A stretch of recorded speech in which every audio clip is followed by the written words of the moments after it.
अफगानिस्तान को जीता, तो सबसे पहले जो उन्होंने आदेश दिया वहां के मुसलमानों को, पठानों को, कि सबसे पहले तो सोमनाथ के मंदिर का दरवाजा जो तुम लूट कर लाए थे वो दरवाजा वापस करो, उसके बाद कोई और बात होगी। पटियाला का ये महाकाली मंदिर हमारे उस स्वर्णिम दौर का हमेशा गवाह रहेगा, जब सनातन और खालसा मिलकर धर्म के लिए लड़ते थे और धर्म के लिए बलिदान हो जाते थे। महाकाली की अवधारणा, हम हिंदुओं ने यदि महाकाली को समझा होता तो कभी भी हमारी दुर्गति नहीं होती। जब देवासुर संग्राम में सारे देवता राक्षसों से हार गए, तब यह तय किया गया कि अब मात्र शक्ति से युद्ध में जाने की प्रार्थना की जाएगी।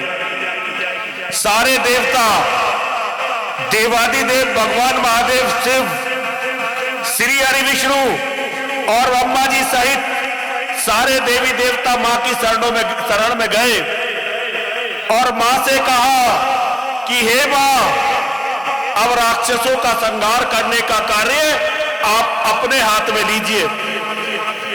मेरी मां युद्ध भूमि में आई, बड़ा भयानक युद्ध हुआ। युद्ध में एक राक्षस आया, उस राक्षस का नाम था रक्तबीज। अष्टभुजी भवानी बहुत देर तक रक्तबीज से लड़ती रही, लेकिन जब वो रक्तबीज पर पार नहीं पा सकी तो उन्होंने महाकाली का आह्वान किया और महाकाली से कहा कि हे महाकाली, ये रक्तबीज नाम का राक्षस युद्ध भूमि में आया है, मैं इससे जितना भी लड़ती हूं, मैं इसे जितना अधिक मारती हूं, उतना अधिक खून इसका धरती पर गिरता है और जहां इसके खून की एक बूंद गिरती है वहीं एक नया रक्तबीज खड़ा हो जाता है। अगर ये रक्तबीज इसी तरह बढ़ते रहे तो ये तुम्हारी सारी संतानों को खा जाएंगे, ये आपकी सारी संतानों को खा जाएंगे। हे महाकाले, अब आप ही अपनी संतानों की रक्षा के लिए कुछ कीजिए। जब अष्टभुजी भवानी का यह आदेश हुआ और महाकाली युद्ध में कूदी, तो उन्होंने सारे रक्तबीजों की न केवल गर्दन काटी, बल्कि उनकी गर्दन से जो खून निकल रहा था उस खून को भी पी गई। इस तरह से उन्होंने सारे रक्तबीजों का संहार किया। एक समय तो ऐसा आया जब मां महादेव से भी लड़ पड़ी अपने बच्चे के लिए। गणेश जी का वध हुआ, भगवान शिव ने गणेश जी की गर्दन काट दी। मां पार्वती ने कहा कि यदि मेरा बेटा नहीं तो दुनिया में फिर किसी का भी बेटा जीवित नहीं रहेगा। और मां ने महाकाली को आदेश दिया कि पूरी सृष्टि को तहस नहस कर दो। महाकाली और कुछ नहीं है, मां पार्वती का ही एक रूप है। भगवान शिव की 10 शक्तियां, 10 महाविद्याएं, उनमें प्रथम स्थान महाकाली का है। सारे देवताओं को, स्वयं भगवान महादेव शिव को मां के सामने समर्पण करना पड़ा और गणेश जी को दोबारा से जीवन दान दिया गया। ये है एक मां की महिमा। अपनी संतान की रक्षा के लिए जो किसी से भी भिड़ जाए और किसी की भी चिंता ना करते हुए कुछ भी करके अपनी संतान को बचाए, उसी को महाकाली कहते हैं, उसी को मां कहते हैं। हमारा धर्म जो हमें सिखाता है, हमारा धर्म सिखाता है कि अपने परिवार की रक्षा करना हमारा सबसे बड़ा धर्म है।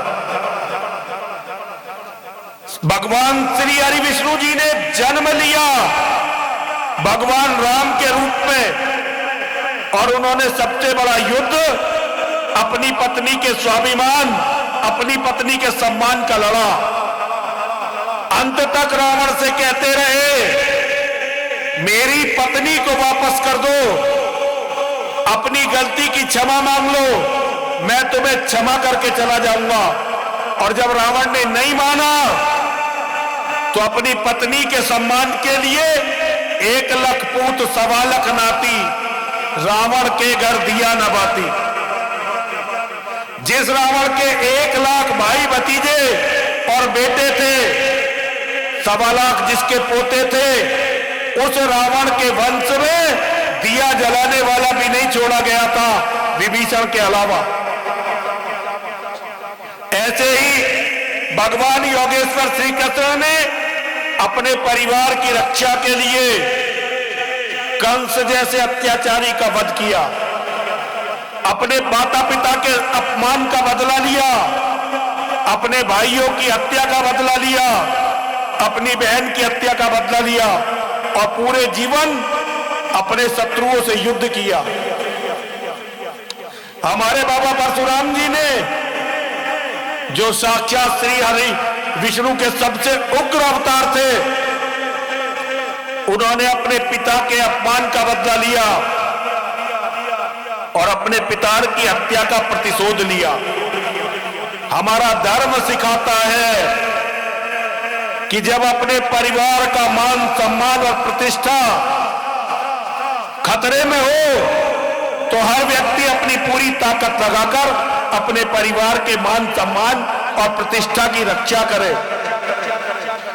अपनों को बचाने के लिए जो भी कुछ करना पड़े वो किया जाना चाहिए। और हमारे अपने का यदि किसी ने कोई नुकसान, कोई अहित किया तो हमें उसका प्रतिशोध लेना ही चाहिए, ये हमारा धर्म कहता है।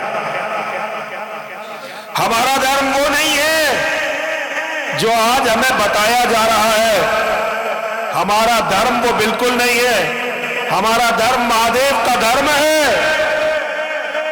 और महादेव का धर्म समझिए कि क्या है। एक बार माता सती भगवान की इच्छा के विरुद्ध अपने पिता के यहां चली गई।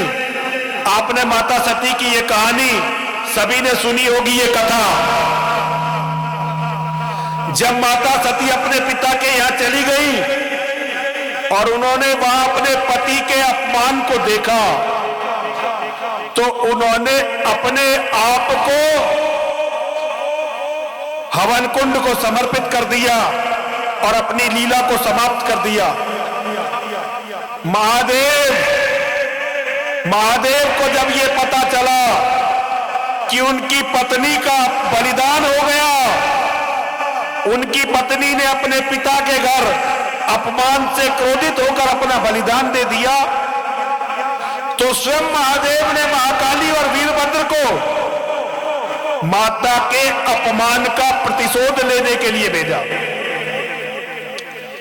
अपनी पत्नी के अपमान का प्रतिशोध लेने के लिए भेजा और वीरभद्र से कहा कि हे वीरभद्र, जिस दुष्ट राजा दक्ष के कारण मेरी पत्नी को अपनी देह समाप्त करनी पड़ी, उस दुष्ट दक्ष को छोड़ना मत। और यदि दक्ष को बचाने के लिए ब्रह्मा, विष्णु और इंद्र भी आए तो उनका भी वध कर देना, उन्हें भी छोड़ना मत। आप एक बात जानते हैं, दुनिया में भगवान शिव से बड़ा भगवान विष्णु का कोई भक्त नहीं है। भगवान विष्णु से बड़ा शिव का कोई भक्त नहीं है और भगवान शिव से बड़ा भगवान विष्णु का कोई भक्त नहीं है। लेकिन जब बात अपनी पत्नी के मान सम्मान की आई, जब बात अपनी पत्नी के प्रतिशोध की आई, तो भगवान शिव ने यह कहा कि अगर विष्णु, ब्रह्मा और इंद्र भी आए तो भी दक्ष को छोड़ना मत, और वो न माने तो उनका भी वध कर देना। ये हमारा धर्म कहता है। मैं हिंदुओं से बस इतना कहना चाहता हूं, बड़ी बड़ी बातों में पढ़कर अपने परिवारों का नाश मत करवा लेना। आज हम सब खतरे में हैं, हमारे परिवार खतरे में है, और हमारे परिवार इसलिए खतरे में है, आपने टीवी पर देखा होगा, अभी चिल्लाया जा रहा है गजवाए हिंद। गजवाए हिंद का अर्थ है हम 100 करोड़ हिंदुओं की हत्या,